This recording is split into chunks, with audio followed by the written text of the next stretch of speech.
nombre de circonscriptions comme à Douala, où il y a un découpage du Vouri en plusieurs circonscriptions électorales. Donc, on comprendrait donc que dans la circonscription électorale du Mfundi, 5 listes ont été validées. Et ces 5 listes sont les listes appartenant à tel ou tel parti politique. Voilà comment techniquement devrait se faire la publication des listes pour ce cas précis qui concerne des scrutins de listes.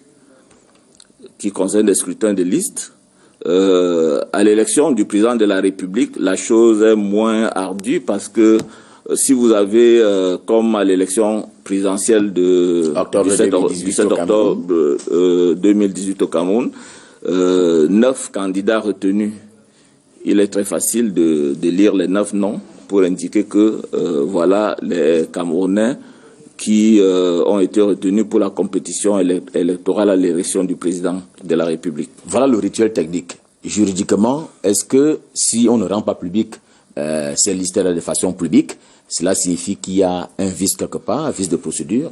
Est-ce que la forme emporte l'état probant juridiquement parlant?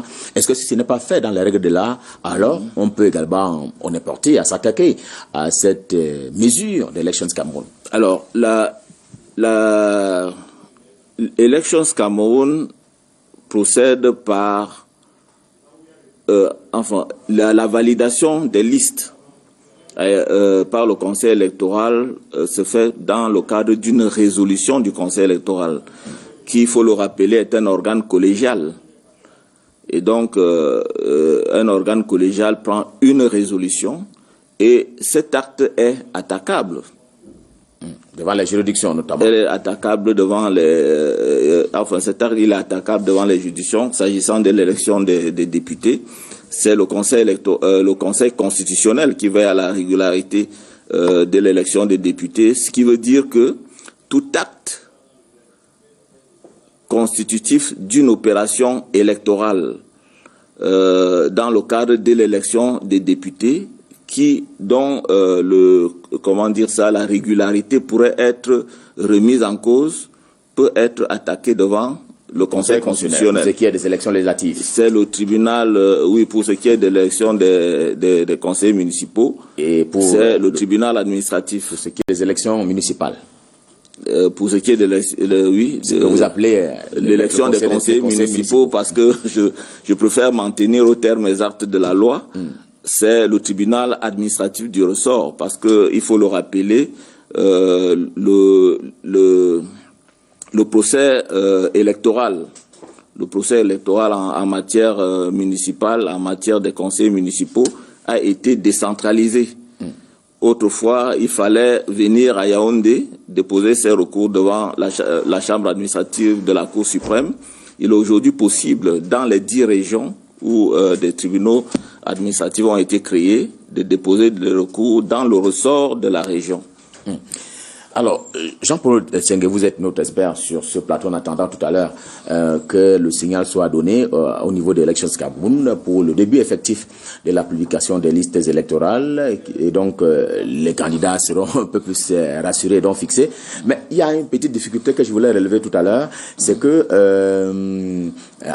le dispositif étant déjà pris du côté de Elections Cameroun, on va y aller d'un moment à l'autre. Mais dites-moi, Monsieur Jean-Paul Tsenge, est-ce que pour ce qui est par exemple de la forme que vous avez si bien décrite tout à l'heure, visant justement à rendre public les listes de partis politiques finalement à concourir, on lit la liste de tel parti qui a été dont la liste a été validée.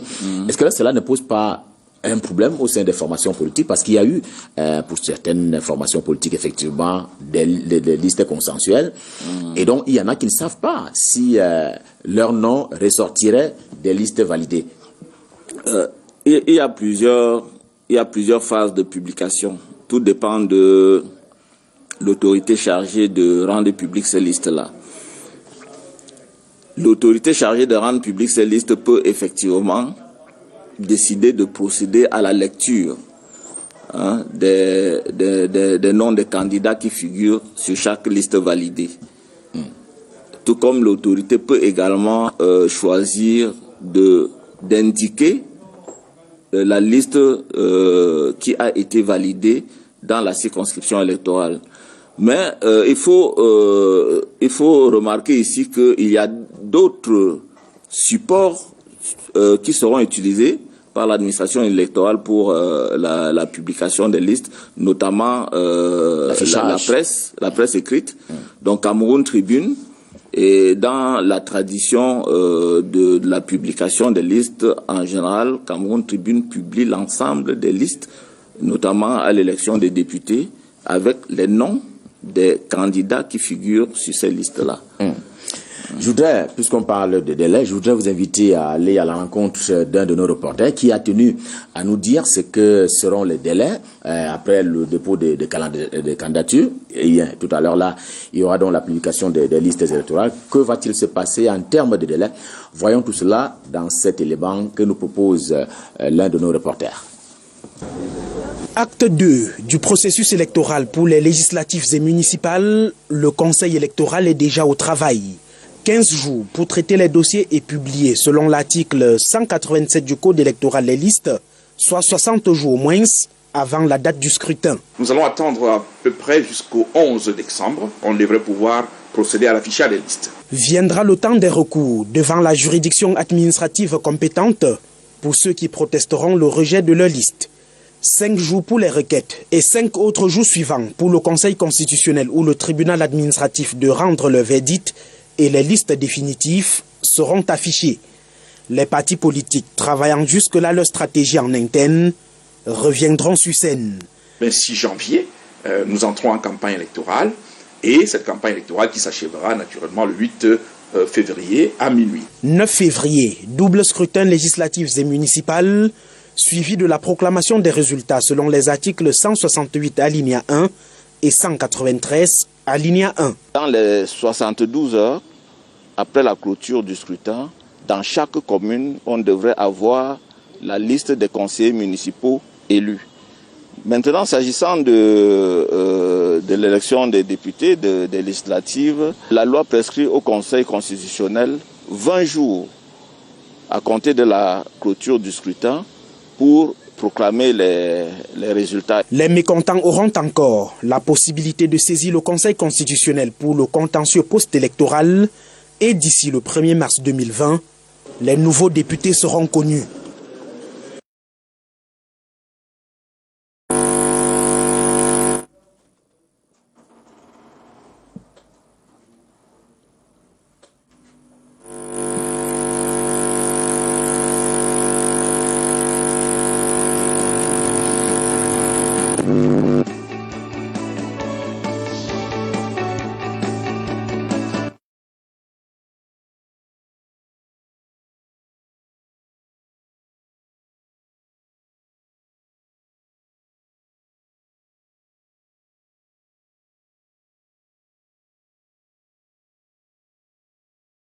On voit que les membres du Conseil électoral de l'élection Cameroun ont physiquement pris place. Question justement de procéder juste tout à l'heure même à ces résultats, en tout cas la publication de ces résultats qui étaient très attendus. Et j'ai posé la question il y a un moment encore à notre invité sur ce plateau pour parler de Jean-Paul Nzengue sur la manière dont les candidats dont certaines listes avaient été admises comme étant consensuelles pourraient découvrir leur nom sur ces listes-là. Et bien, dans un moment seulement, on l'a vu en image, et bien le décor qui est royalement planté. Et Jean-Paul Nzengue, on va dire que là, c'est bientôt l'entrée en liste des acteurs qui vont donc compétir le 9 février 2020. Oui, donc toutes les listes qui auront été validées, qui feront l'objet d'une publication par le Conseil électoral, devront entrer en compétition, à moins que un parti politique ne décide de se retirer de la course. Alors il y a deux cas de figure. Si le parti politique dont la liste aura été validée décide de ne pas finalement aller effectivement aux élections, il est possible que le cautionnement lui soit restitué. Lorsque ce retrait se fait avant. Vous avez dit possible. Oui, il est possible. Il est possible que le cautionnement lui soit restitué lorsque ce retrait se fait avant l'impression des bulletins de vote. Donc, le fait de publier les listes aujourd'hui n'emporte pas automatiquement le départ sur les starting blocks de toutes les listes qui auront été validées. Il y a deux hypothèses de remboursement. Vous avez dit, on a fait acte de candidature, on ne donne pas l'occasion à Elections Cameroun d'imprimer ses bulletins de campagne et de vote. Et puis, maintenant, ces bulletins ont été imprimés. Quelles sont les conditions qui doivent être réunies pour bénéficier du remboursement de ce cautionnement? Alors, il faut informer le directeur général des élections de la décision de retrait de la liste. Ceci doit être fait par écrit, évidemment, et par tout moyen qui laisse trace écrite. Et le directeur général des élections doit donner acte aux partis politiques qui décident de ne pas aller aux élections, bien que ces listes aient été validées. Et une fois que il lui a été donné acte, le directeur général des élections lui délivre un document qui atteste de ce retrait, et le responsable concerné, mandataire de la liste ou responsable du parti politique concerné, devrait se rendre à la recette du Trésor, déposer ce document en plus des copies du cautionnement qui a été versé pour entrer en possession du cautionnement. Vous avez une idée du nombre de partis politiques qui pourraient être retenus, aussi bien pour les législatives que les municipales? Je ne fais pas, n'étant pas membre du conseil électoral, je ne peux pas avoir une idée du nombre de partis politiques. Nous sommes tous suspendus aux lèvres du conseil qui rendra public. Et là, je crois qu'à partir de ce moment-là, tout le monde aura une idée précise à la fois du nombre de partis politiques en compétition et les circonscriptions électorales où ces partis politiques seront en compétition. Est-ce que, à titre comparatif, il y a 6 ou 7 ans par là, il y avait les mêmes élections? Est-ce que vous avez l'impression que c'est la même ambiance? Ce n'est pas la même ambiance parce que il y avait beaucoup plus de détermination chez les acteurs politiques, les acteurs du processus électoral que cette année, parce que pour des raisons que certains ont évoquées, notamment il y a eu des désistements de partis politiques qui, après avoir annoncé leur participation, ont finalement jeté l'éponge avant le dépôt des candidatures. En 2013, pour être plus précis, le double scrutin avait connu une meilleure participation. Si mes souvenirs sont bons, il y avait 35 partis politiques engagés dans la compétition électorale pour les 2 scrutins. Il y avait évidemment deux fois plus de demandes de candidature, de dossiers déposés pour 2 fois plus de déclarations de candidature. Et donc, si on devrait comparer, on pourrait dire qu'il y a eu moins d'engouement cette fois-ci, qu'il y a eu moins de mobilisation. Nous espérons simplement que pour la suite, il y aura une plus grande mobilisation de l'électorat pour une plus grande participation électorale. Moins de participation qu'en 2013 en termes de demande de candidats à la candidature, ce qui peut entraîner également un contentieux beaucoup moins pénible. Beaucoup moins pénible. Il n'y a pas de contentieux moins pénible. Peut-être en termes de densité, mais pas en termes d'intensité, parce que les partis politiques qui sont actuellement en compétition, qui pourraient avoir des raisons de saisir les juridictions compétentes, ne sont pas, à mon avis, des enfants de cœur. Même si certains qui sont habitués d'un type de contentieux électoral ne sont pas en compétition, mais il y a, par rapport à chaque type d'élection, la qualité pour saisir les juridictions compétentes et ouvrir un procès électoral. L'élection des conseillers municipaux, par exemple, ouvre plus de possibilités de contentieux. Parce qu'il suffit d'avoir la qualité d'électeur. Pour pouvoir rester en justice. Pour contester une liste de candidatures qui aurait été validée pour le compte d'un parti politique auquel on n'appartient pas. Donc là, c'est beaucoup plus ouvert. Alors que pour ce qui est de l'élection des députés, il y a une plus grande restriction parce qu'il faut être... c'est le parti politique qui peut, le candidat, le parti politique, toute personne ayant la qualité de membre du gouvernement pour cette élection-là. Voilà les catégories d'acteurs du processus électoral qui peuvent saisir les juridictions. Évidemment, vous avez indiqué que tout électeur a intérêt, qui en a intérêt, peut saisir la justice pour l'annulation d'une liste ou alors d'un nom de candidat.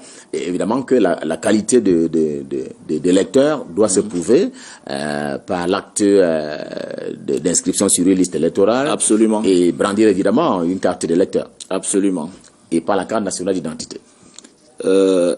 La qualité d'électeur est prouvée par la possession d'une carte d'électeur.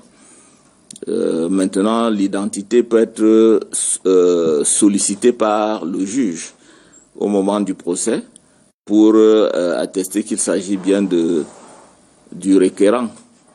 Mais la qualité d'électeur est attestée par la possession d'une carte. C'est vrai que par le passé, on a vu des Camerounais qui avaient été autorisés à prendre part au vote en présentant juste leur carte nationale d'identité. Là, vous soulevez un autre type de problème, c'est-à-dire que lorsqu'on inscrit sur une liste électorale, on a la qualité d'électeur. Il peut arriver que pour des raisons particulières, on ne soit pas en possession de sa carte d'électeur, soit parce qu'elle est perdue, on l'a retirée et on l'a perdue, soit parce qu'elle n'a pas été retirée. Et dans ce cas-là, la loi permet que le citoyen électeur qui est inscrit sur une liste électorale puisse, le jour du scrutin, se présenter devant le bureau de vote, vérifier son inscription sur la liste qui est affichée devant le bureau de vote, la liste des électeurs qui est affichée devant le bureau de vote, et ensuite se présenter devant la commission locale de vote. Et il est même possible que la carte d'électeur ait été déposée dans le bureau de vote dans le cas où elle n'a pas été retirée par l'électeur avant le jour du scrutin. Et si l'électeur est inscrit et détenteur de sa carte nationale d'identité, il y a une possibilité pour lui, la loi le permet tout au moins qu'il puisse voter. Tout à l'heure, on parlait un peu des suites de ce calendrier, de ce processus électoral, et Brand Kamba nous a un peu planté le décor. Alors, quand est-ce qu'on doit s'attendre à ce que soit clos le contentieux préélectoral, l'ouverture de la campagne? Je convoque votre expertise pour pouvoir savoir ce à quoi on devrait s'attendre en termes de délai pour la suite du processus électoral. Alors, en tant qu'enseignant de processus électoral, je préfère parler de contentieux électoral. Parce que les Nations Unies, avec un certain nombre d'organisations spécialisées dans les élections, ont mis au point la notion de cycle électoral. C'est à partir de la notion de cycle électoral que je découpe le processus d'organisation d'une élection dans les 3 phases prévues par cette notion de cycle électoral. C'est la phase préélectorale, la phase électorale et la phase post-électorale. Alors, il y a beaucoup de confusion parce que, et c'est pour cela que les Nations Unies ont mis au point cette notion de cycle électoral pour que tous les experts qui interviennent dans le domaine des questions électorales puissent se situer de manière très précise dans le processus électoral.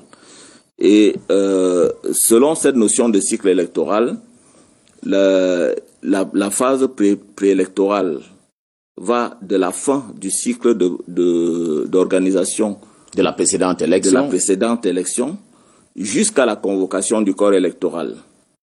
Et la phase électorale va de la convocation du corps électoral jusqu'à l'entrée en fonction des élus. Et la phase post-électorale va de l'entrée en fonction des élus jusqu'à l'ouverture du prochain cycle électoral.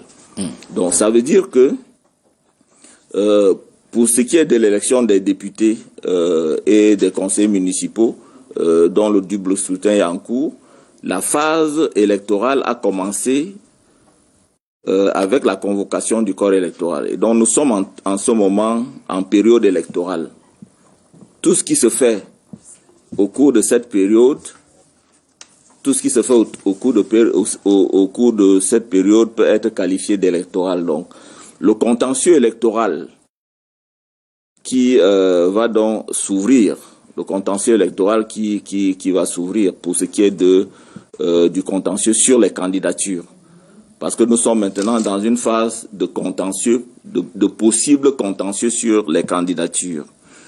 Alors, que dit la loi pour ce qui est de l'élection des députés? La loi dit que dans les 2 jours qui suivent la publication des listes, les personnes habilitées, c'est-à-dire tout candidat, tout parti politique ou toute personne ayant la qualité d'agent du gouvernement pour l'élection des députés, peut saisir le Conseil constitutionnel pour des contestations ou des réclamations portant sur cette publication des listes-là. Soit pour contester la validation d'une liste, soit pour demander qu'une liste qui a été rejetée soit réhabilitée par le Conseil constitutionnel. Et le Conseil constitutionnel a 10 jours pour statuer là-dessus. Pour statuer dès la réception de la requête, du recours déposé devant lui. Dans les 24 heures, il informe les parties et communique la requête aux parties. Et les parties ont 24 heures pour déposer leur mémoire en réponse. Et tout cela doit se faire dans les 10 jours à compter de la publication, à compter de sa saisine. Le Conseil constitutionnel doit rendre ses décisions. C'est-à-dire d'ici le 19 décembre 2019 pour ce qui est des candidats à l'élection, à ces élections législatives. Oui. On parlait tout à l'heure de l'élection du Cameroun. On a vu le décor qui se met subrepticement d'ailleurs en place avec les autorités du Conseil électoral qui vont devoir prendre place dans un moment seulement dans cette salle qui a été aménagée pour les besoins de la cause. Bientôt donc la publication de ces listes, une publication qui était d'ailleurs attendue. Mais une question que l'on peut se poser, comment est-ce que le Conseil électoral a travaillé, a instrumenté au cours de ces 10 derniers jours pour rendre donc public ces listes aujourd'hui-là? C'est un peu un exercice auquel s'est livré notre reporter Arnaud Ngefak. Je vous propose de le suivre. Ici, la tour de toutes les attentions. Calme apparent de l'extérieur. Elle respire l'air d'un après-midi peu ensoleillé ce mardi au cœur de Yaoundé. À l'intérieur, les couloirs sont quasi déserts. Hommes de médias aux aguets. L'attraction du jour, c'est la porte 309, 3e étage. Dispositif d'accueil des responsables des partis politiques engagés pour le double scrutin du 9 février 2020. Pour précision et confirmation des couleurs des bulletins de vote et sigles choisis. Là, 14 partis se sont déjà succédés, parmi lesquels le mouvement patriotique pour un Cameroun nouveau de Paul-Éric Kingé. Nous avons été bien accueillis et on estime que les choses vont continuer bien dans ce sens. Parce qu'en politique, il y a le fair play, il y a l'élégance, mais surtout la morale. 5e étage, cadre réservé aux membres du conseil électoral. Silence, ici on travaille et c'est à huis clos. Image exclusive, les membres envahis par des piles de dossiers à examiner. Des équipes sont constituées et le travail reparti. Lunettes ajustées pour passer tout au scanner. La papeterie ne tarit pas. La livraison est automatique. Le rythme de travail est fort et ça dure depuis quelque temps. Il y en a déjà mis KO et le sommeil conséquent est en cours.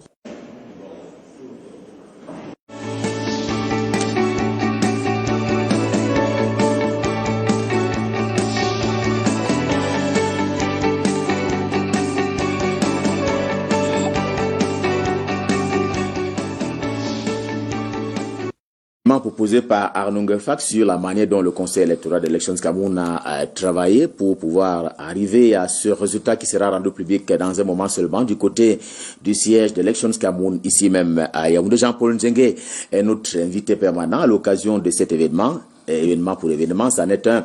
La raison pour laquelle d'ailleurs Canada International vous propose de vivre en direct. C'est un moment très fort d'ailleurs dans ce processus électoral et notre invité est un expert des questions électorales. Alors Jean-Paul Nzengue, on a suivi cet élément tout à l'heure. Expliquez-nous comment le Conseil électoral travaille parfois à des heures jusqu'à des heures indues et en ce moment. Que fait la direction générale des élections? Est-ce qu'elle se croise les doigts et puis elle observe? La direction générale des élections peut apporter tout appui technique, tout appui logistique au Conseil électoral pour que ce travail se déroule dans de bonnes conditions. Et d'ailleurs, lors des sessions de plein droit, vous savez sans doute que le directeur général des élections assure le secrétariat des sessions du Conseil électoral.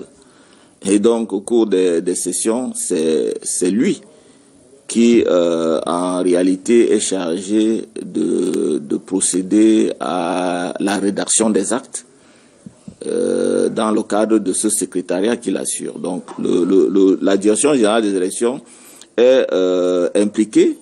Et comme le dit la loi qui organise l'ELECAM, dans la première partie du code électoral qui est consacrée à l'organe en charge de l'organisation, de la gestion du processus électoral et référendaire, le directeur général des élections participe aux sessions du Conseil électoral avec voix consultative. Ça veut dire qu'en cas de délibération, lorsqu'il faut passer la résolution au vote, il ne vote pas, mais il peut donner un avis technique. Donc, en tant que celui qui assure le secrétariat, voilà, et qui gère au quotidien Elections Cameroun. Tout à fait. Donc, le directeur général des élections et toute la structure d'appui technique qui l'accompagne ne sont pas totalement étrangers au travail qui est fait, en ce sens qu'ils apportent un appui technique au Conseil électoral pour que le travail se déroule dans de bonnes conditions. Je rappelle d'ailleurs qu'on l'a vu tout à l'heure en image, le directeur général des élections à Elections Cameroun, Eric Essoussé, qui s'amenait à cette place qui est chargée en ce moment d'émotion et j'allais même dire de passion parce qu'on y attend la proclamation des résultats. Vous n'avez pas bien voulu l'appeler ainsi, mais il s'agit bien de la publication des résultats. En tout cas, on va rendre public la liste des Camerounais autorisés qui avaient donc acquis qualité à l'issue d'un examen, qui ont donc acquis qualité pour pouvoir compétir à l'occasion des élections législatives et municipales à venir. Ce sera le 9 février 2020 au Cameroun. Alors, Jean-Paul Nzengue, la symbolique, on a parlé de cela au début de ce plateau. C'est bien entendu un rituel qui va avec force, même si on peut remettre en question en attaquant effectivement les décisions du Conseil électoral, mais c'est quand même déjà des forces probantes qui vont être en circulation. Oui, une fois que la décision est rendue, la résolution est rendue publique, que les termes de la résolution sont connus, s'agissant notamment des candidatures qui ont été validées, même si cette décision n'est pas définitive parce qu'elle peut être attaquée, elle comporte quand même une autorité suffisante pour peser dans l'opinion et sur le processus électoral lui-même. Et à l'issue de quoi, de cette publication de liste-là, les grandes tendances devraient pouvoir se dégager par rapport à la représentation territoriale des partis politiques engagés dans cette compétition. On parlait de 35 en 2013 et on parlait d'une quinzaine cette année. Évidemment, vous avez vous n'avez pas manqué de mentionner tout à l'heure le décalage qu'il y aurait en termes d'engouement entre 2013 et 2019. On ne vous posera pas la question de savoir à qui est la faute. Disons que l'élection est liée au contexte politique. L'élection est liée au contexte politique et donc le contexte politique peut expliquer l'engouement ou la mobilisation de l'électorat. La participation politique est également liée au contexte politique.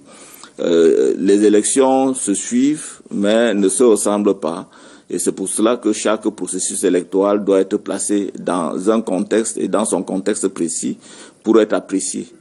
On ne peut pas véritablement savoir est-ce que la faute est liée au contexte politique, au contexte sécuritaire, certainement.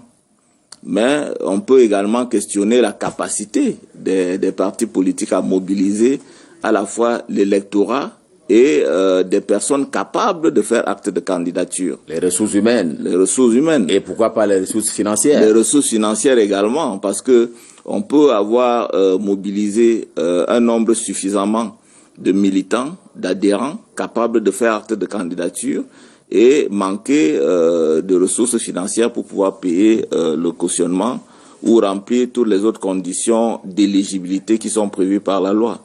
Et à propos de ces désistements, je voudrais vous proposer cet élément que nous propose à son tour Janice Kambouga. C'est à propos justement de ses origines, de ces partis politiques qui avaient désisté. Certains avaient déjà formulé pour un certain bon nombre d'entre eux leur acte de candidature, mais il y a eu des désistements et il y a également ce son de cloche en provenance du SDF, le Social Democratic Front. C'est un élément que nous propose Janice Kambouga.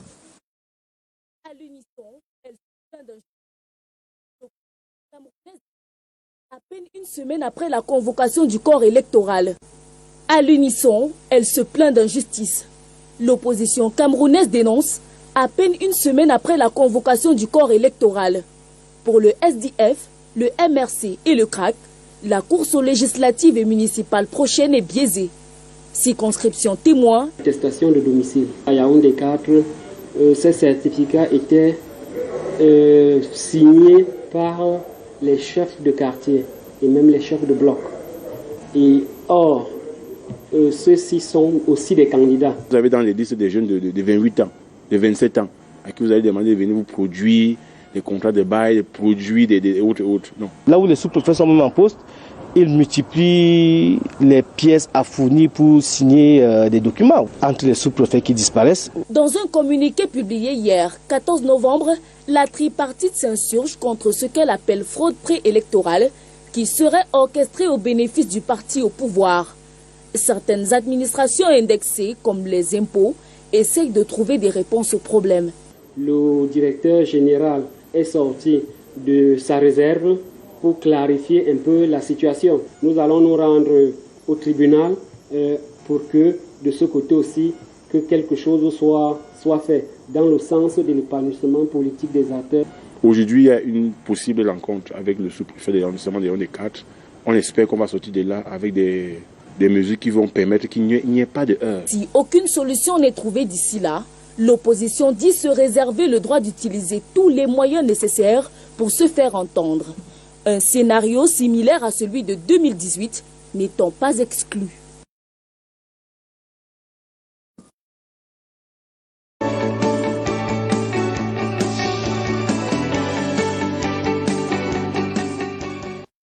Janice Kambouga, c'est d'ailleurs un élément qui a été tourné une semaine après la convocation du corps électoral par le président de la République. Jean-Paul Zengue, dans cet élément, on parle de fraude préélectorale. C'est un concept juridique ou alors c'est une invention à la camerounaise?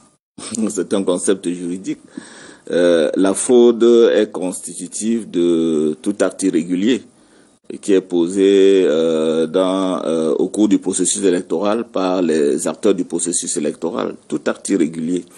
Et il y a tout un arsenal répressif qui est prévu par le code électoral qui reprend les dispositions, les délits électoraux prévus par le code pénal.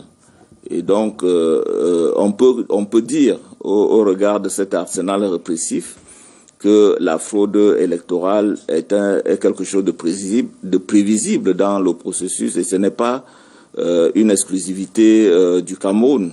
Les fraudes électorales existent ailleurs parce que les acteurs du processus électoral sont très ingénieux et chaque fois qu'ils peuvent contourner la loi pour avoir gain de cause, ils n'hésitent pas à contourner la loi. Maintenant, est-ce que il s'agit vraiment des fraudes. Ce dont parlait tout à l'heure le... J'en venais à vous poser la question de savoir quel est ce qui est constitutif à la fraude électorale. Alors, il y a plusieurs infractions qui sont prévues par la loi. Et je dis, malheureusement, dans le contexte qui est le nôtre, les acteurs du processus électoral recourent très peu aux procédures prévues par la loi pour punir ces irrégularités qui émaillent le processus électoral. Alors, est-ce que le fait d'aller rencontrer une autorité pour la signature d'une pièce exigée dans le dossier de candidature, que cette autorité refuse de signer cette pièce, peut être considérée comme une fraude? Oui, mais il faut pouvoir prouver que le refus est intentionnel, parce que puisqu'il s'agit d'infractions, il y a des conditions qui ont été posées par la loi pour engager la responsabilité pénale d'un individu. Il faut pouvoir apporter la preuve qu'il a refusé. J'ai observé avec une certaine distance ce qui s'est passé. Voyez-vous, je pense que si on devait réfléchir, et ça, c'est véritablement le travail des acteurs du processus électoral, si on devait réfléchir sur une réforme du code électoral, on devrait mettre en priorité l'examen des délais, parce que tous les acteurs du processus électoral en ont souffert. J'ai observé, parce que j'entends les gens dire que le code électoral a été taillé sur mesure pour favoriser un parti politique, mais j'ai observé que à cause des délais courts, relativement courts, entre la convocation du corps électoral, tous les partis politiques ont souffert, et ça entraîne également une surcharge de travail au niveau de l'administration électorale. Mais tout ceci relève du législateur et donc du jeu des acteurs politiques. Est-ce que l'expert des questions électorales que vous êtes en appelle à la révision du code électoral, par exemple, sur ce point-là? Non, ce n'est pas mon rôle. Mon rôle n'est pas d'appeler à la révision du code électoral. Mon rôle est d'attirer de manière tout à fait neutre l'attention des acteurs du processus électoral sur un certain nombre d'insuffisances qui peuvent apparaître dans la loi. Sur l'esprit et la lettre de la loi. Oui, tout à fait. Et les délais peuvent effectivement, dans le cadre d'une réorganisation du processus électoral, être revus de manière tout à fait objective, sans que cela ne soit une mesure tendant à favoriser qui que ce soit. Donc, et comme je vous le dis, et je l'ai observé, tous les acteurs du processus impliqués ont souffert du fait que les délais soient relativement courts.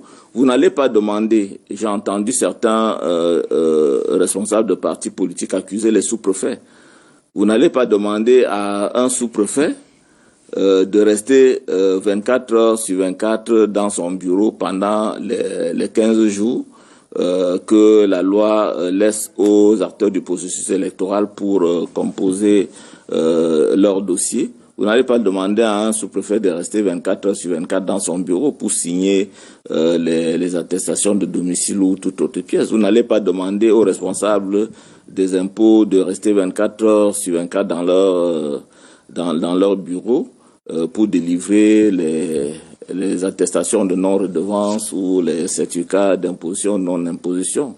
Vous n'allez pas demander au niveau des recettes du Trésor aux responsables de rester 24 heures sur 24 pour attendre éventuellement que quelqu'un se présente pour verser un cautionnement. Et donc, on peut également dire que le problème de délai qui se pose ici est également lié à la professionnalisation des entreprises politiques. Il est important que les entrepreneurs politiques soient des professionnels. Parce que si tous ces entrepreneurs politiques étaient des professionnels, on a observé des insuffisances à tous les niveaux, même au niveau du parti au pouvoir. Si ces entrepreneurs politiques étaient des professionnels, il y aurait eu une préparation de l'élection 6 mois à l'avance, peut-être même 1 an à l'avance. Tout le monde savait que l'élection aurait lieu en 2018. Il y a eu une prorogation d'1 an. Tout le monde savait que la prorogation d'1 an était un nouveau souffle donné aux acteurs politiques pour mieux se préparer. Ensuite, il y a eu une prorogation de 2 mois. Et donc, je pense que si les acteurs politiques avaient été suffisamment professionnels, ils se seraient préparés avant. Parce qu'il y a des pièces dont la validité peut avoir une durée de 3 mois. Donc, si vous signez cette pièce 2 mois avant l'élection, ça permettra à tout le monde d'avoir de l'espace pour pouvoir travailler. Ça permettra aux services de l'administration d'avoir assez d'espace pour pouvoir servir tout le monde. Je voudrais vous poser la question de savoir si, au-delà de ces grincements de dents qui ont été observés de la part de certains partis politiques, cela n'a pas ému l'ECAM qui est resté zen. C'est la loi. Je ne peux pas parler au nom de l'ECAM ici, mais je pense que il est de la nature même d'une administration, d'une commission électorale d'appliquer la loi dans toute sa rigueur et froidement. Tant que la loi n'a pas été modifiée sur certains aspects, notamment sur cet aspect des délais, la loi est strictement appliquée, d'autant plus que l'ECAM lui-même est tenu par les mêmes délais, 60 jours avant la date du scrutin. Les listes doivent être publiées. Ce sera le cas aujourd'hui. C'est aussi des délais impératifs qui ne laissent pas au Conseil électoral beaucoup de temps pour travailler sur l'examen des candidatures. Jean-Paul Nsengue, je voudrais maintenant vous inviter à aller à la rencontre du PCRN de Cabral Libye et aussi du Social Democratic Front de Nidjon Fundi, 2 partis politiques qui avaient d'ailleurs émis un certain nombre de réserves quant à leur participation à ce double scrutin du 9 février 2020 au Cameroun. Alors la question est, comment est-ce que ces 2 partis ont vécu l'attente de la publication de ces listes électorales? C'est un exercice d'un de nos reporters. Suivons plutôt. En attendant la fin de la crise anglophone pour prendre part aux législatives et municipales, le Social Democratic Front prépare les élections dans les régions francophones du Cameroun. C'est-à-dire de confectionner le message de campagne, former les équipes locales de campagne. Et comme notre président national vient de regagner Yaoundé ce soir, les choses vont accélérer. Mais je vous dis qu'on ne fait pas tout cela avec la tranquillité qu'il faut. Car la guerre suit son cours.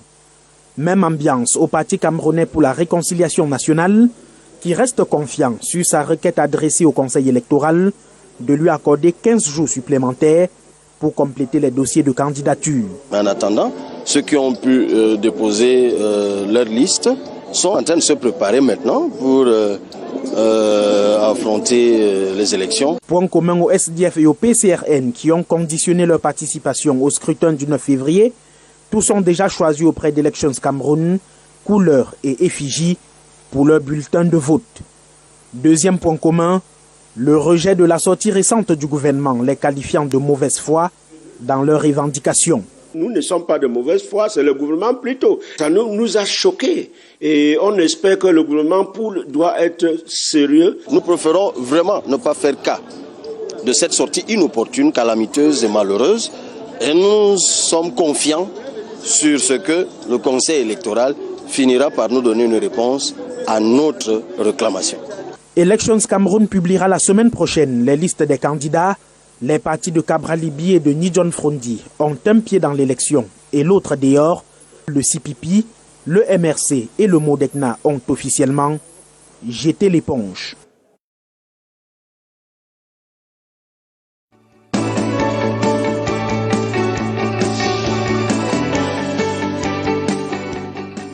Est-ce que cet élément vous inspire un commentaire, M. Jean-Paul Nsengue, expert des questions électorales? Oui, c'est un élément qui peut m'inspirer beaucoup de commentaires. Déjà, je dois avouer que tout le monde est soumis de manière impersonnelle à la loi. Ça veut dire que la loi étant impersonnelle, elle n'est pas prise pour punir les uns et favoriser les autres. Et tout le monde doit se conformer à la loi. Elle est dure, mais c'est la loi et dans toute sa rigueur, elle doit s'appliquer.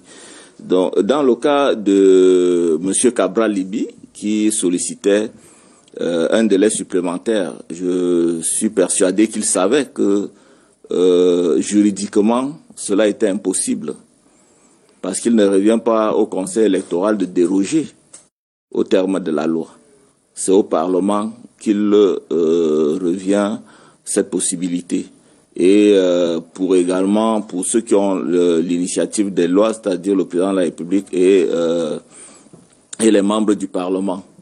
Mais c'est au Parlement qu'il revient de modifier la loi. Il savait très bien que en émettant cette demande, il n'obtiendrait pas gain de cause, mais personnellement, sur le plan de l'analyse, je mets ça dans le... je qualifie ça un peu de surenchère politique, parce qu'il est de l'intérêt des hommes politiques de faire de la surenchère, parce que c'est la surenchère politique qui donne de l'importance aux hommes politiques. Donc, ces conditionnements-là n'avaient pas lieu d'être. Est-ce que on peut taper sur un enfant et empêcher à cet enfant de pouvoir pleurer, tout de même? Disons que le gouvernement est dans son rôle. Le gouvernement est dans son rôle, le gouvernement en tant que régulateur du processus électoral, parce que même si le gouvernement n'organise pas les élections au Cameroun, si l'échec du processus entraîne, par exemple, des troubles à l'ordre public, une guerre civile ou l'embrasement du territoire, c'est au gouvernement qu'il reviendra de gérer tous ces problèmes-là. Et donc, le gouvernement est dans une posture préventive. Et il est important que le gouvernement s'assure que tout se passe bien. Et il est aussi de son devoir d'appeler tous les acteurs du processus électoral à jouer effectivement leur rôle. D'autant plus que le code électoral donne à ce gouvernement un rôle d'accompagnateur du processus. Donc, l'article 44 du code électoral, je crois, ou peut-être 42, prescrit au gouvernement, à Elections Cameroun, de recourir à l'appui des administrations de l'État chaque fois que cela est nécessaire. Et donc l'État lui-même, à travers son gouvernement, doit se tenir prêt à accompagner le processus électoral, à appuyer Elections Cameroun, parce qu'il y va de la survie même de l'État. Parce que l'élection étant la source première de dévolution du pouvoir, vous savez, le rôle que la Constitution confère à l'élection.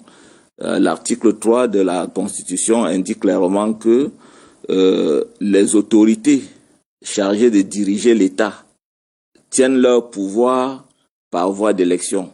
Ce qui veut dire que l'élection est à la base de toute dévolution de pouvoir. Aucune autorité ne peut se prévaloir d'une parcelle de pouvoir si elle n'a été élue, sauf disposition contraire de la Constitution elle-même, parce que le Premier ministre et les membres du gouvernement ne sont pas élus, mais c'est une dérogation de la Constitution elle-même qui permet qu'il y ait un gouvernement qui ne soit pas élu.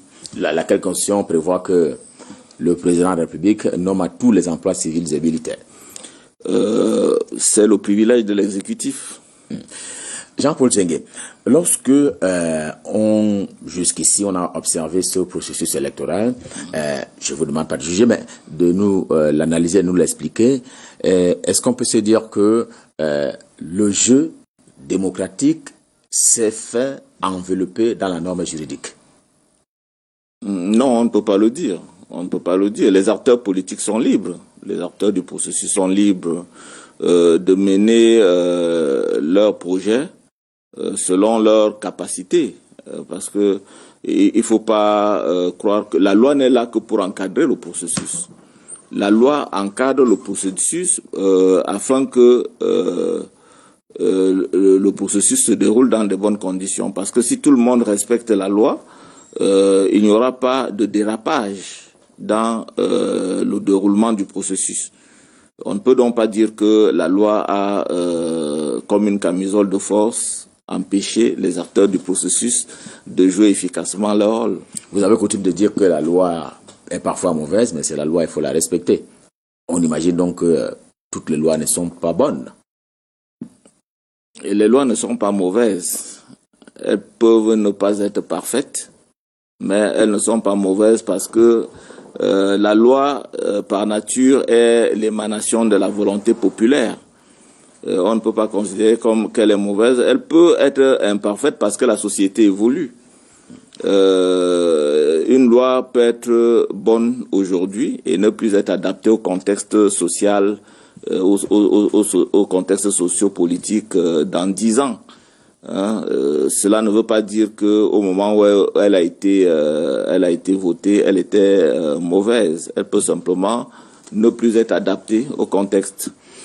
Vous comparez la loi camerounaise en matière électorale, vous qui êtes un expert de ces questions-là, vous la comparez à celle des autres pays de la même taille de développement économique et beaucoup plus. Vous la placez où, celle du Cameroun?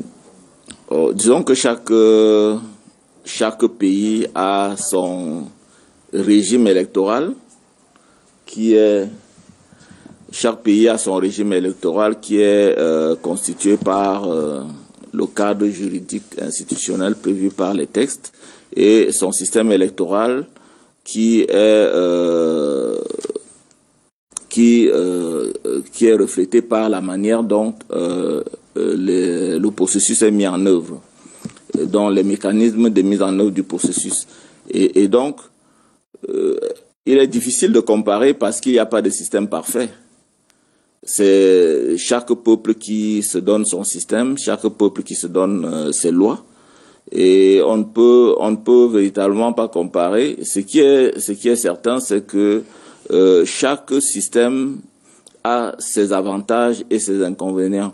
S'agissant particulièrement du système électoral camerounais, ou pour globaliser du régime électoral camerounais, on peut dire qu'il a privilégié l'action humaine dans le processus électoral parce que c'est un régime essentiellement participatif. Essentiellement participatif, c'est-à-dire qu'il a privilégié le rôle des acteurs.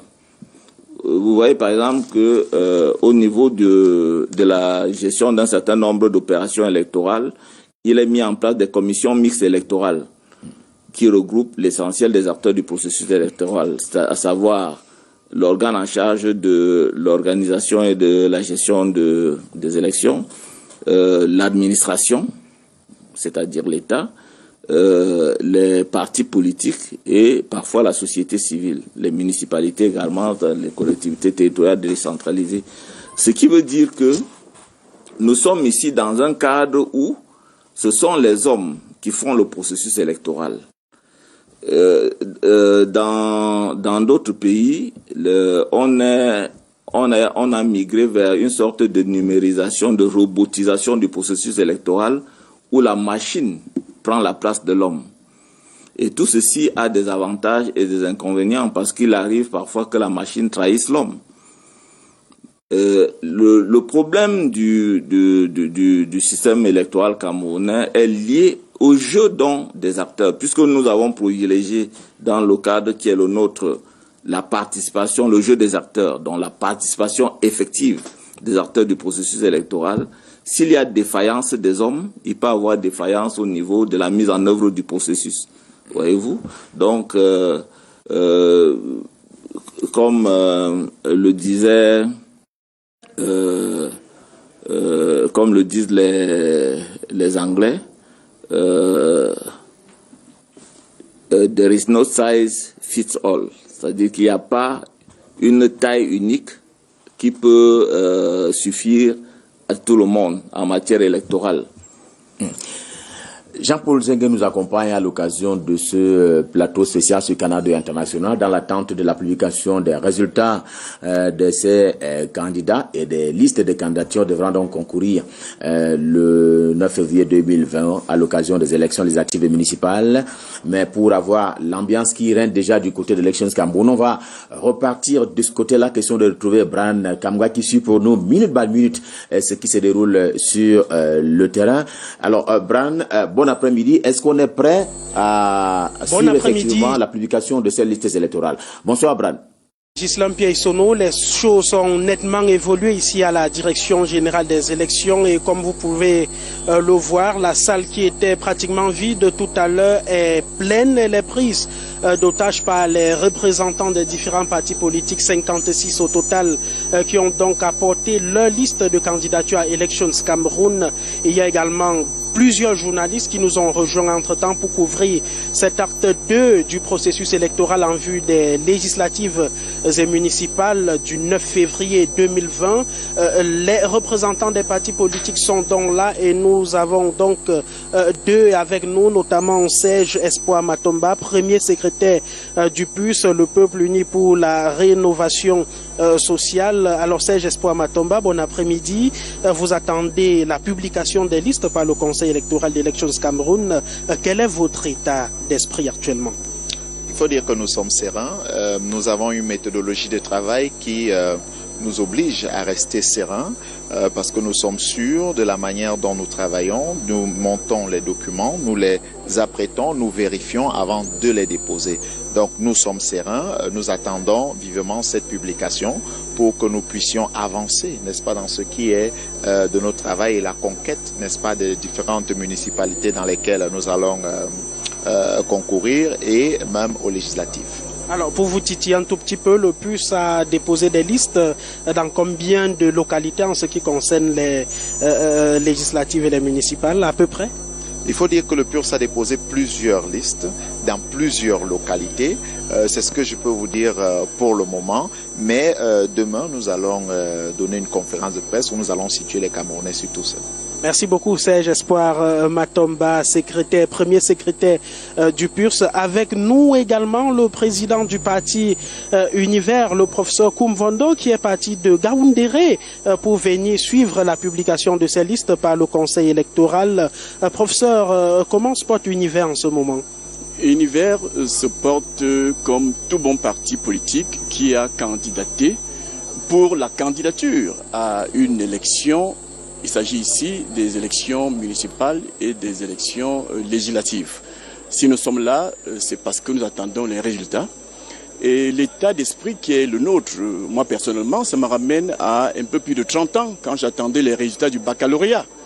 Et ce n'est plus de moi qu'il est question aujourd'hui, c'est du parti Univers. C'est un moment important pour l'histoire de ce parti qui va participer pour la troisième fois, parce qu'il y a eu l'élection législative municipale de 2013, il y a eu l'élection présidentielle, et cette fois-ci, il s'agit de notre deuxième participation à une élection municipale et bien évidemment une élection législative. Alors professeur, s'il arrivait que certaines de vos listes soient rejetées, quelle serait votre attitude? Lorsque nous soumettons des dossiers à un examen, nous attendons à tout cela que les dossiers soient admis à la compétition.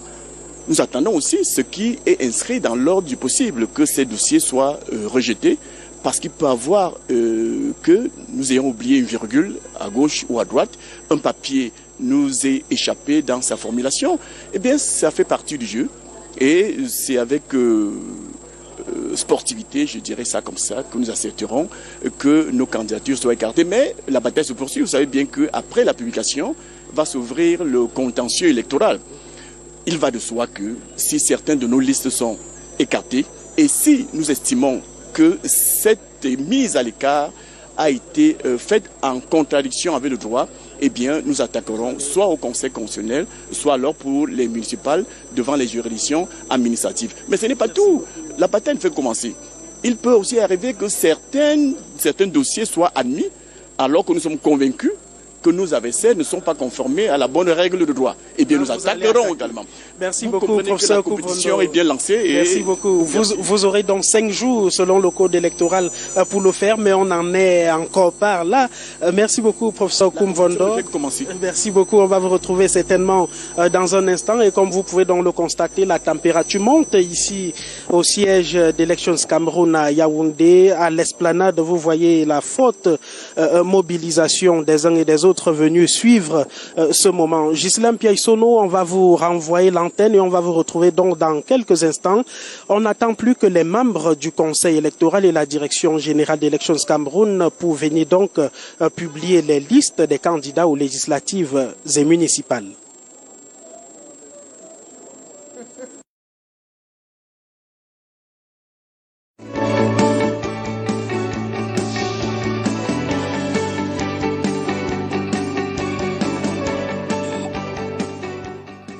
Brankamga en direction du siège d'Elections Cameroun ici même à Yaoundé, la capitale camerounaise. Merci de nous avoir fourni ces informations on ne peut plus fraîches. D'ailleurs, c'est en direct sur Canal 2 International. On aura le temps d'avoir d'autres nouvelles tout à l'heure plus fraîches encore avec vous. Bien entendu, la grande équipe à propos de cette forte mobilisation de Canal 2 International autour de la publication de ces listes électorales donc de ces Camerounais qui ont été admis comme tels pour compétir le 9 février 2020. Alors, tout le monde dans cet élément, dans ce reportage en direct de Brankamga parle de résultats. Oui, parce que la publication des listes s'apparente à un résultat. D'ailleurs, la loi parle d'examen des candidatures. On peut donc logiquement penser que le résultat est celui de l'examen des candidatures, mais pas le résultat de l'élection. Donc, il n'y a pas lieu de confondre avec les résultats de l'élection qui, dans le cas de l'élection des justifiés, dans le cas de l'élection des députés notamment, est proclamé par ou sont proclamés par le Conseil constitutionnel. Il ne s'agit pas tout à fait des mêmes résultats, mais le processus qui mène à l'examen des candidatures et à la solennité de la proclamation de la publication des listes peut tout au moins permettre de penser qu'il s'agit d'un résultat qui sera rendu public, celui de l'examen des candidatures. Que vous inspire, en termes d'analyse, vous êtes un expert des questions électorales, que vous inspire le déplacement des leaders de partis politiques, le professeur Prosper Koumvondo est en direct là avec Brankamga, tout comme Serge Espoir Matomba. Est-ce que c'est une façon de rendre sa solennité à ce moment que vous avez qualifié vous-même de solennel? Tout à fait. Ça fait partie de la solennité de cette cérémonie qui est quand même une cérémonie spéciale. Et pour avoir la primeur de l'information, il est important que les principaux responsables des partis politiques en compétition viennent assister à ce rituel. Dans le cadre du contentieux à venir, ça peut également leur permettre de noter s'il y a lieu quelques insuffisances s'agissant notamment de la forme que prendra la résolution rendue publique par le Conseil électoral. Donc la présence des leaders politiques n'est pas quelque chose d'inutile. Je pense qu'elle est plutôt utile. Et puis, elle renforce la crédibilité de cette cérémonie. Si les leaders politiques ne viennent pas, on pourrait penser que c'est une sorte de désaveu de l'important travail qui a été fait par le Conseil électoral. Donc, je pense qu'il est tout à fait normal qu'ils viennent assister à cette cérémonie. Et on parle de 56 partis politiques, finalement, sur la ligne de départ. On parlait de 35 en 2013 tout à l'heure, et on a cru que en coloration de formation politique, c'était beaucoup moins important cette année, et que non. Alors, les 35 de 2013 sont les 35 dont les listes avaient été validées. Donc, au terme de cette publication, on verra le nombre de partis politiques dont les listes ont été validées, et là, on pourra faire une comparaison avec 2013. Il est évident que si 35 partis politiques si les listes de 35 partis politiques avaient été validées en 2013, il y avait beaucoup plus de partis politiques que ceux-là qui avaient déposé des listes. Vous savez que, notamment, c'est très visible avec l'élection présidentielle où les listes, où les candidatures ne sont pas importantes.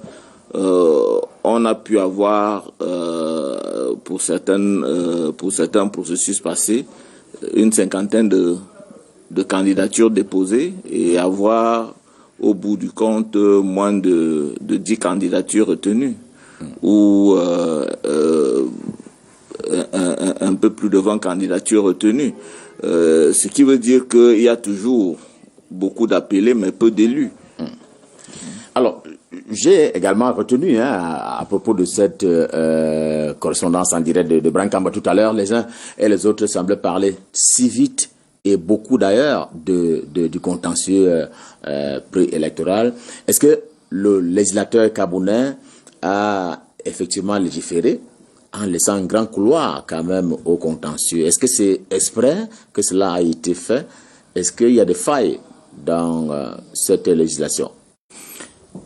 Je pense que s'agissant du contentieux des deux élections dont le processus est engagé, je veux dire, est-ce qu'on n'a pas prévu des fautes pour dire que l'un ou l'autre acteur au processus électoral commettrait la faute et donc on ouvre grand le boulevard qui conduit au contentieux préélectoral? Alors, si je prends le cas du professeur Nkungondo, qui a pris un cas très précis, c'est-à-dire que il peut saisir la juridiction compétente pour contester une liste validée par le Conseil électoral et qui fait l'objet de la publication qui va se faire tout à l'heure là, parce qu'il estime que lui, il est en possession d'un certain nombre d'éléments qui lui permettent de savoir que cette liste ne remplissait pas les conditions juridiques.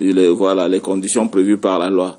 Et tout cela est tiré de la loi elle-même. C'est-à-dire que la loi pose un certain nombre de conditions d'éligibilité des candidats à ces différentes élections.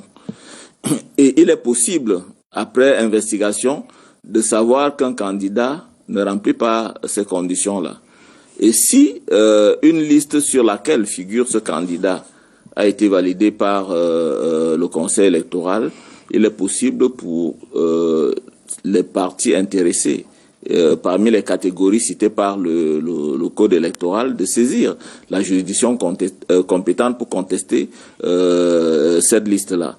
Je prends un exemple précis. Pour un autre scrutin de liste, l'élection des sénateurs en 2018, le 25 mars 2018, préalablement, en prélude à la tenue de cette élection, on a eu également un abondant contentieux.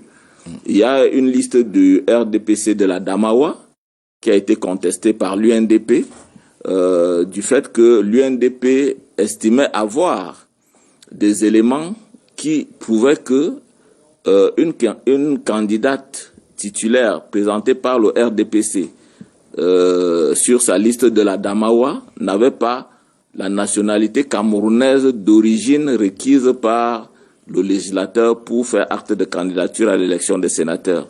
Voyez-vous?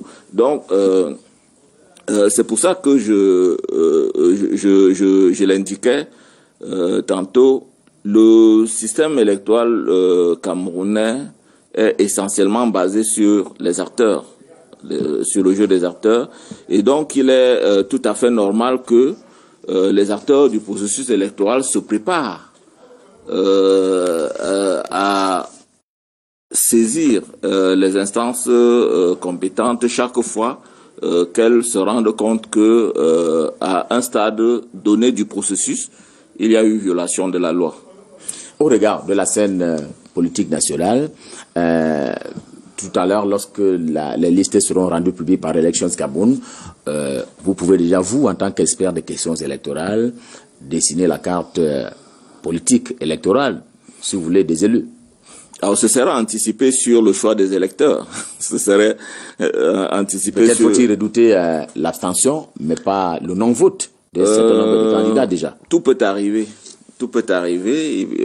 Même dans une circonscription électorale où il n'y aurait qu'une seule liste en compétition, l'élection peut être annulée. Si des preuves de l'irrégularité d'un certain nombre de données liées à l'organisation du scrutin dans cette circonscription-là sont établies, l'élection peut être annulée dans cette circonscription. Donc, on peut se dire que c'est acquis lorsqu'il y a une seule liste. Par exemple, dans une circonscription où un parti politique serait seul en liste, on pourrait automatiquement dire que je suppose que dans dans les salons feutrés, on peut déjà sabler, boire du champagne en se disant de toutes les façons c'est acquis puisque nous sommes les seuls en compétition. Mais c'est une erreur grave. Il n'est pas possible de dire avant que les résultats ne soient proclamés par le Conseil constitutionnel pour ce qui est de l'élection des députés ou par la commission communale de supervision pour ce qui est de l'élection des conseillers municipaux, quelle liste va gagner. C'est vraiment pas possible de le dire, sauf si on a des dons particuliers qui permettent de prédire l'avenir. Ce n'est pas le cas. C'est pas mon cas. C'est pas mon cas. Alors, aujourd'hui, vous arborez ce pinks du vert au jaune, c'est parce que c'est un jour solennel ou alors c'est d'habitude? Disons que je suis attaché aux couleurs nationales. Je me considère en permanence comme un homme appelé sous le drapeau et donc c'est avec fierté que j'arbore ces couleurs de manière assez régulière à l'intérieur comme à l'extérieur du pays. Cela fait également partie du processus électoral, le temps. On accuse maintenant 1h30 de retard. Vous l'expliquez par les mécanismes, des erreurs à caractère matériel qui seraient en train d'être corrigées ou c'est à dessein que cela est fait par Elections Cameroun. Comment expliquer, est-ce que ça n'envisage pas les retards sur tout le plan de Elections Cameroun pour la suite du processus électoral? Disons que il est difficile de le dire, n'étant pas dans le cercle restreint du Conseil électoral qui peut expliquer pourquoi ce retard-là. Est-ce que il y a eu au niveau de l'organisation interne quelques difficultés? Moi, je ne peux pas le savoir. Vous non plus d'ailleurs, nous n'y sommes pas. Mais je pense que il est possible que les actes soient encore peut-être à la signature ou qu'une vérification ait été nécessaire avant la dite publication parce que c'est un acte quand même solennel et qui revêt une importance capitale pour la stabilité et le bon fonctionnement du pays. Chaque fois qu'il y a des doutes, il faut prendre le temps de s'assurer que les actes sont tout à fait conformes à ce qu'exige la loi. Donc on ne peut que conjecturer, spéculer sur ce qui se passe, mais il n'est pas possible pour quelqu'un qui n'est pas dans ce conclave-là de savoir exactement à quel niveau et pour quelles raisons ce retard a été accusé par le Conseil. C'est parce que lors des cérémonies qu'organise Elections Cameroun, on a été habitué à une certaine ponctualité. Est-ce qu'il y a problème? Je ne peux pas répondre à cette question puisque, comme je vous dis, je peux conjecturer, mais n'étant pas membre du Conseil, je ne peux m'aventurer sur un terrain aussi sensible. Les glissements les glissements sur un terrain comme celui-là sont très risqués. Est-ce que je voudrais pas une fois que le décor a été planté, parce que je vois à l'écran l'image d'un décor qui est suffisamment planté et qui annonce l'entrée imminente sur la scène du Conseil électoral. Et donc je pense que c'est comme dans toute œuvre humaine, on peut accuser un retard pour de multiples raisons. Il n'y aura pas de répercussions sur la suite du programme, du processus électoral en termes de délai par rapport à l'ELECA? Non, nous sommes encore dans les délais jusqu'à minuit. Nous sommes dans les délais jusqu'à minuit, donc vous nous rassurez qu'il n'y aura pas un glissement. Il ne me revient pas à moi de vous rassurer. Je peux tout simplement indiquer que nous sommes dans les délais. Le Conseil électoral a fixé une heure de publication. Peut-être parce que les membres ont pensé que... J'avoue que ce n'était pas le premier glissement. Oui. On avait annoncé 10 heures, puis c'est 14 heures. Et là, nous sommes à bientôt 16 heures. On est encore dans l'attente de la publication de ces résultats par Elections Cameroun. Et le décor a déjà planté, vous l'avez dit. Et le Conseil électoral devrait pouvoir faire son entrée en scène pour donner donc, rendre public ces résultats. Vous n'aimez pas beaucoup le concept des résultats, mais il y a déjà ce retard. Oui, pour procéder à cette publication des listes. Mais je dois dire peut-être à la décharge du Conseil électoral, sans vouloir trouver des excuses à cette illustre institution, que la tâche est vraiment titanesque. S'agissant de l'examen des listes pour un double scrutin, la tâche est vraiment titanesque. Mais comme nous sommes tenus dans le cadre du processus électoral, tous les acteurs du processus électoral sont tenus au respect des délais. Je pense que tant que le délai n'a pas expiré, on ne peut pas penser que il y a défaillance quelque part de l'institution dans le cadre des missions qui lui ont été assignées par la loi en matière d'organisation de ce double scrutin. En attendant de repartir tout à l'heure vers Elections Cameroun, où se trouvent nos équipes qui suivent de près cette cérémonie qui devrait démarrer, donc, on va dire, finalement et effectivement, puisque le décor est déjà planté.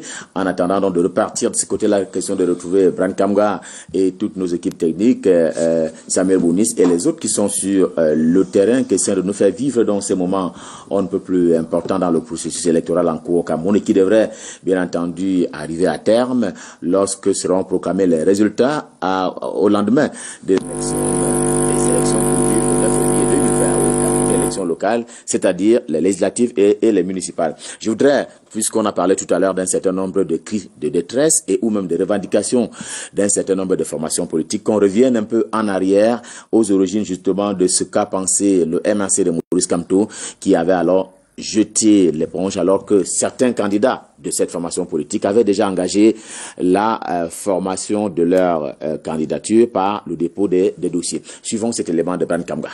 3 raisons principales motivent la non-participation du mouvement pour la renaissance du Cameroun aux législatives et municipales de 2020.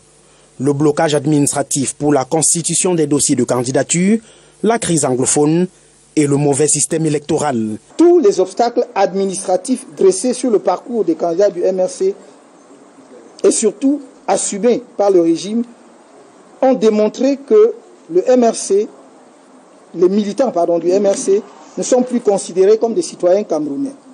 Le dispositif électoral actuel n'est rien d'autre qu'une souricière politique. C'est ce que nous avons fait. Nous l'avons fait au nom de la nation camerounaise, au nom du peuple camerounais, dans l'intérêt supérieur de notre pays. Lors du Conseil national élargi du MRC, à huis clos ce 25 novembre, et à quelques heures seulement du délai du dépôt des listes d'investiture, plusieurs candidats avaient pourtant payé leur caution. Cette décision ne fait pas l'unanimité. Je suis quelque peu déçu et j'aurais aimé, parce que pour l'instant, tout ce qui nous reste à espérer, c'est qu'il y ait à minima le renvoi de cette élection. Parce que je peux comprendre les raisons invoquées, mais n'oubliez pas qu'il y a beaucoup d'autres régions également dans ce pays qui ont besoin de renaître. Au cours du point de presse qui a duré près d'une heure, Maurice Kamto a passé en revue l'ensemble des mécanismes mis sur pied par le régime en place pour contrecarrer le MRC avec un projet suicidaire en vue. Des informations dignes de foi font état d'un projet d'élimination physique du président élu par les Camerounais, qui se tient devant vous, de deux leaders alliés, Christian Penda Ekoka et Albert Nzonga. Ces menaces n'ont aucun impact sur sa détermination à offrir une alternative au peuple camerounais. Le MRC invite l'opposition et la société civile à boycotter ces élections. Le parti, dont le candidat est arrivé deuxième à la dernière présidentielle, n'ira donc pas aux législatives et municipales à la surprise générale. La nouvelle est accueillie avec désolation par les hommes de médias. Une surprise et une pointe de déception. Très déçu. J'avais passé un très long nuit hier, pour dire la vérité. Les municipales et législatives du 9 février 2020, ce sera sans le mouvement pour la renaissance du Cameroun. Les gens attendaient à voir le MRC faire paniquer le régime en place. Nous attendions qu'il y ait un peu plus d'adversité face au RDPC. Malheureusement, ce ne sera pas le cas. L'information fait les choux gras de la presse. Les unes des quotidiens de ce 26 novembre en disent long.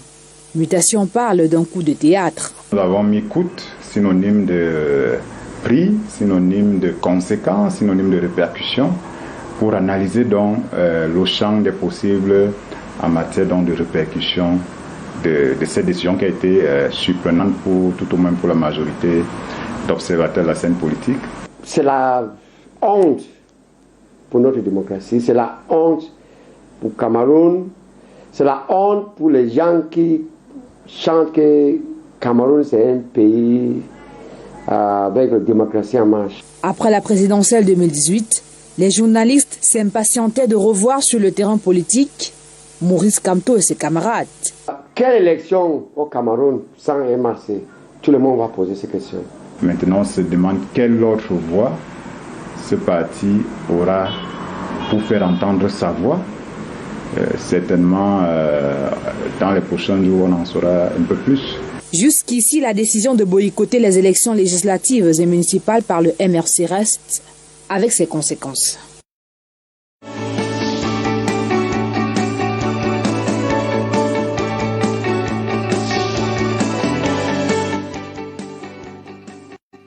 Retour en plateau avec notre invité permanent Jean-Paul Tsengue, expert des questions électorales.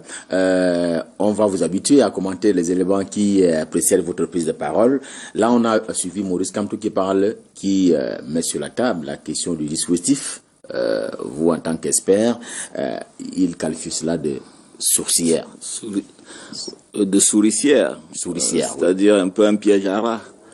Il estime que le système électoral camerounais est un piège à rat, qu'il est émaillé, la loi électorale est émaillée de pièges. De pièges. Notamment contre les partis politiques de l'opposition. Les partis politiques de l'opposition.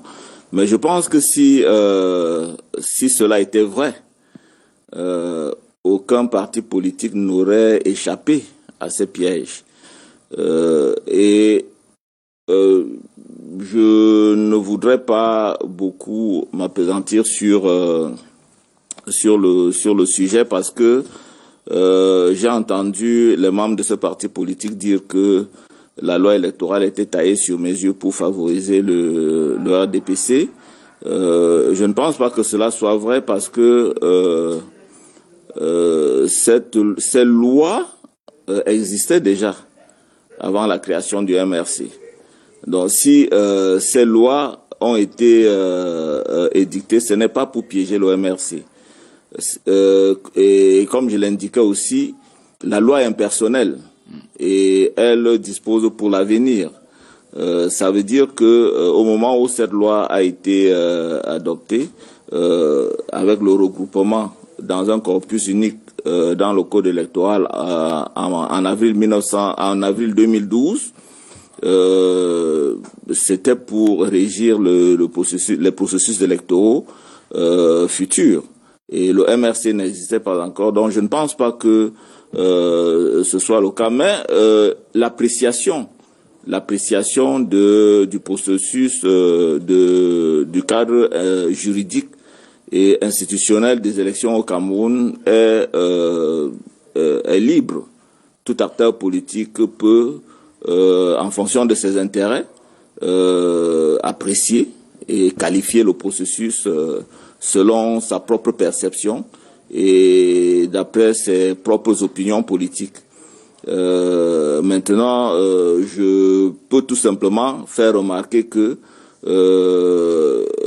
quand les acteurs politiques sont prêts, quand ils se sont préparés et quand ils mettent en œuvre tous les moyens nécessaires, ils ne peuvent pas être piégés par le code électoral, par la loi électorale. D'autant plus que il m'a semblé percevoir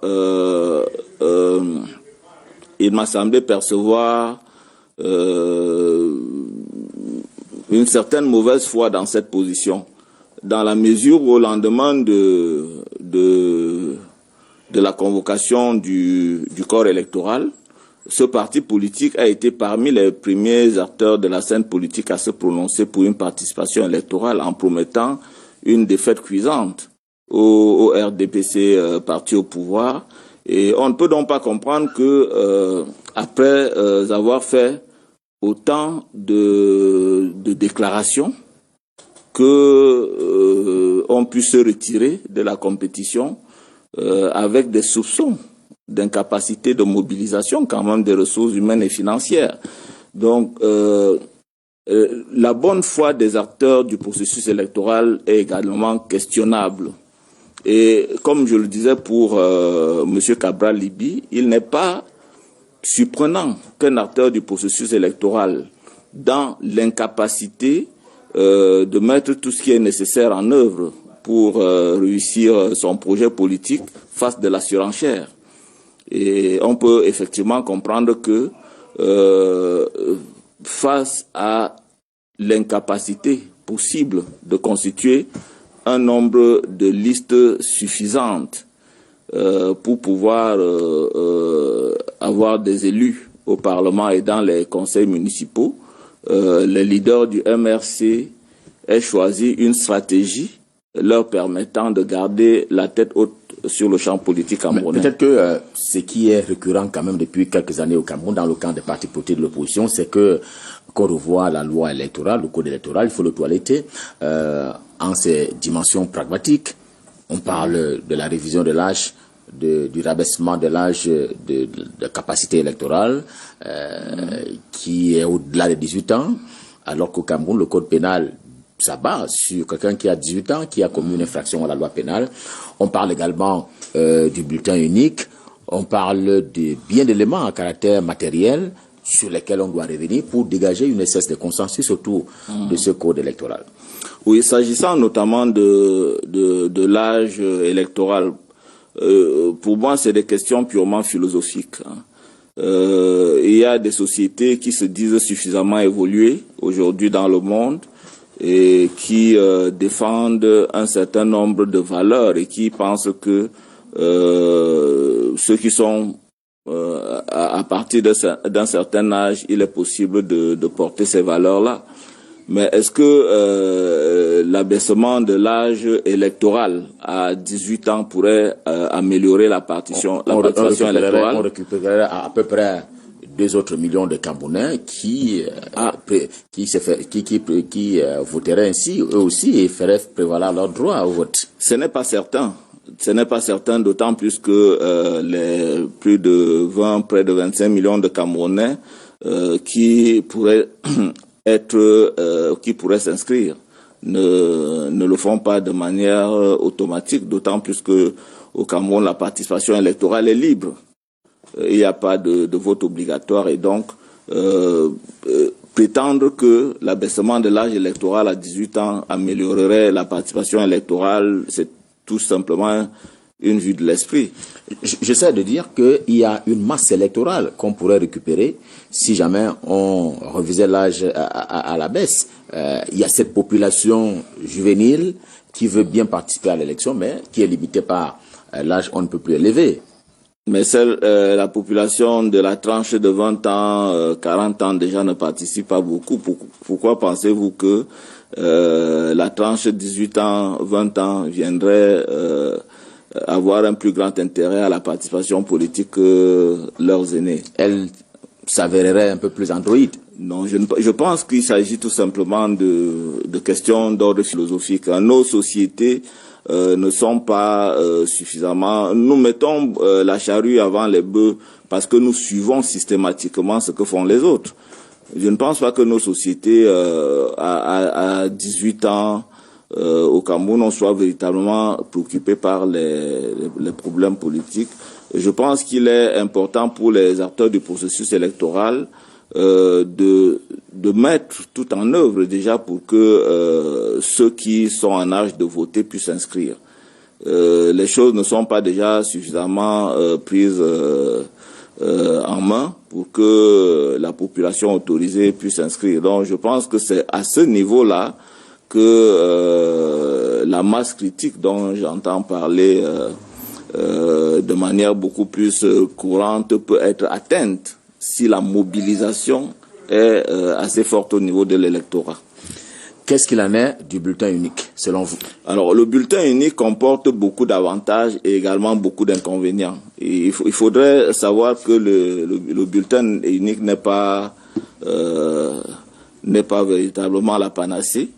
J'ai eu la chance d'être le point focal pour le Cameroun du réseau des compétences électorales francophones, du réseau du savoir électoral en Afrique centrale. J'ai également eu la chance de participer à la, je crois, 8e conférence des administrations et commissions électorales européennes qui regroupait 60 pays, y compris certains pays de l'Amérique latine invités et de pays africains qui s'étaient réunis à Bruxelles en 2015. Et donc lorsqu'on fait une étude comparative des systèmes dans les pays où le bulletin unique est utilisé, il n'est pas facile d'user du bulletin unique. On pourrait peut-être le réserver à certains scrutins où les candidatures ne sont pas très élevées, parce que si vous faites un bulletin unique pour l'élection des députés, notamment l'élection des conseillers municipaux, on pourrait avoir des bulletins comme ça a été le cas en République démocratique du Congo, des bulletins de plus de 60 pages. Et vous comprenez qu'il est difficile pour un électeur qui entre dans un bureau de vote de choisir un candidat sur un bulletin de 60 pages. Parce qu'en réalité, si on a 300 partis politiques au Cameroun, si 100 partis politiques, 200 partis politiques prenaient part à un scrutin, ça allongerait la liste des candidats. Et tous les candidats dans la circonscription concernée, dans le cadre d'une élection nationale comme l'élection du président de la République, il faudra avoir tous les candidats sur un bulletin. L'élection du président de la République ne mobilisant pas beaucoup de candidatures, on pourrait avoir ce problème avec les scrutins de liste et là, on aurait des bulletins de liste qui seraient difficilement utilisables. Alors, ceci appelle un problème d'éducation de l'électeur. Et nous avons un environnement sociopolitique où les électeurs ne sont pas tous capables de comprendre un certain nombre de procédures, notamment celles qui sont en usage dans les bureaux de vote, s'agissant notamment du choix que doit faire l'électeur.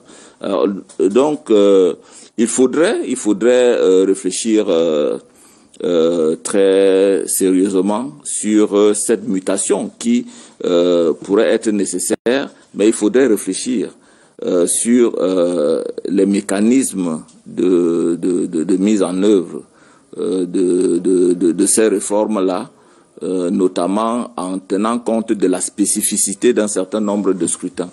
Et je vous questionnerai également sur le cas de l'élection présidentielle qui est toujours à un tour, alors que la loi fondamentale estime que les partis politiques concourent à l'expression de la démocratie et donc devraient être des entreprises. Vous l'avez si bien indiqué en début de cet entretien, on ne peut être entreprise que si effectivement on a une survie assurée dans l'espace sociopolitique pour le cas du Cameroun. Mais comme il n'y a pas une élection présidentielle à 2 tours, ces partis, certains, disparaissent sitôt que l'élection est terminée parce qu'elles n'ont pas eu un effet sur l'élection du président de la République.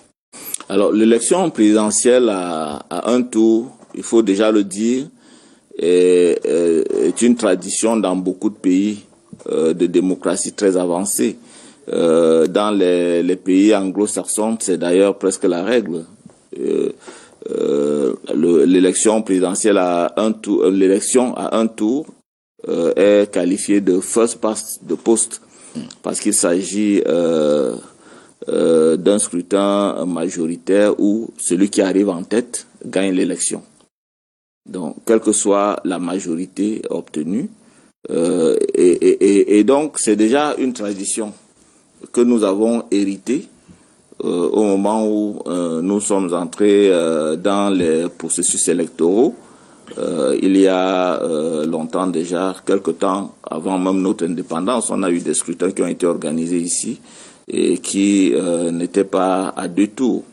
Alors, par contre, le scrutin à 2 tours est une revendication de ceux qui pensent que les partis politiques qui concourent à l'expression du suffrage, quand les voix sont émiettées, l'élection ne permet pas de dégager une majorité susceptible de légitimer le candidat élu. Et donc, pour ce qui est de l'élection présidentielle notamment, on pourrait effectivement penser que pour bénéficier d'une plus grande légitimité, l'élu devrait entrer en compétition lorsqu'il n'a pas obtenu la majorité absolue dès le premier tour pour pouvoir faire allier les autres partis et même un certain électorat à sa cause. Voilà, et donc l'élection à 2 tours permet effectivement que on ait un élu qui a pu capitaliser un certain nombre de voix lui permettant d'avoir la légitimité nécessaire. Mais il faut également constater avec l'élection présidentielle de 2018 que au regard des résultats qui ont été proclamés par le Conseil constitutionnel, l'élu n'a pas eu besoin d'un second tour pour avoir une légitimité au-dessus de la moitié des électeurs qui ont effectivement exprimé leur suffrage dans les urnes. Jean-Paul Zengue, expert des questions électorales, je vais insister à vous poser la question sur ce grand retard qu'accuse Elections Cameroun par rapport au délai en termes d'heures qui ont été préalablement annoncés. On a dit 10 heures, puis 14 heures, puis il est bientôt 16 heures et nous on mettra une pause pour observer le temps du journal sur Canada International. Ce sera le temps de l'information. Mais avec vous, je voudrais qu'on aborde la question de what next? Il y aura éventuellement la publication des listes dans un moment seulement. Quoi après? Vous avez dit s'ouvre là la phase du contentieux préélectoral. La campagne s'ouvrira quelques jours avant l'élection du 9 février prochain. Vous avez déjà décrit l'ambiance comme n'étant pas celle des élections passées. Est-ce que, au-delà de tout en tant qu'observateur averti, au-delà de l'élection, du fait, il ne faut pas envisager la relecture de la loi électorale tout court pour qu'il y ait davantage un consensus qui se dégage autour de cette norme-là? Et la réforme est toujours nécessaire. D'ailleurs, les pays qui... Qu'est-ce qu'on dit à l'université, vous en tant qu'un expert? Qu'est-ce que vous enseignez à vos apprenants? Ou alors quand vous allez dans les forats à l'échelle internationale, vous partagez l'expérience camerounaise, mais éventuellement il faut améliorer des choses. Oui, il faut améliorer des choses. J'ai parlé des délais tout à l'heure qui me paraissaient suffisamment courts pour produire un dossier conforme, compte tenu de la pluralité des pièces qui accompagnent la déclaration de candidature. Et je vous disais également que l'âge électoral est une question philosophique. Bon, maintenant, si au niveau philosophique, nos États sont suffisamment imprégnés d'un certain nombre de valeurs, comme c'est le cas dans les pays qui ont mis en place des mutations vers une participation électorale plus jeune, parce que on pourrait également étendre la participation, permettre que la réforme puisse s'étendre à d'autres couches sociologiques vulnérables. On pourrait par exemple améliorer les conditions de participation des personnes vulnérables, des personnes handicapées. On pourrait réformer la loi dans le sens de permettre leur éligibilité. On pourrait favoriser leur candidature, que leur candidature soit retenue par les partis politiques. Et donc je dis, tout cela, c'est pour ça qu'on parle de l'esprit de la loi. Parce que les questions liées à l'esprit des lois sont des questions éminemment philosophiques. Donc, il est possible que ça évolue. Bien évidemment, quand on est enseignant, on a un esprit très critique dans nos salles de cours et nos amphithéâtres. On peut évidemment questionner un certain nombre de fondements, de fondamentaux. On peut, mais tout cela reste dans le cadre de la science. Par contre, quand on est sur le terrain de l'application, on s'en tient de manière rigoureuse à ce que prévoit la loi. Jean-Paul Tsengue est expert des questions électorales. Merci pour cette première partie. On espère vous avoir dans la deuxième partie de cette soirée, puisqu'il y aura d'autres émissions. On prend notamment rendez-vous quand il sera 18h30 tout à l'heure dans le cadre du débrief à propos de la publication de ces listes électorales. Restez en compagnie des programmes de Canada International. Infiniment merci à toute la grande équipe qui est mobilisée du côté du siège de Elections Cameroun, ici même à Yaoundé, mais également en région.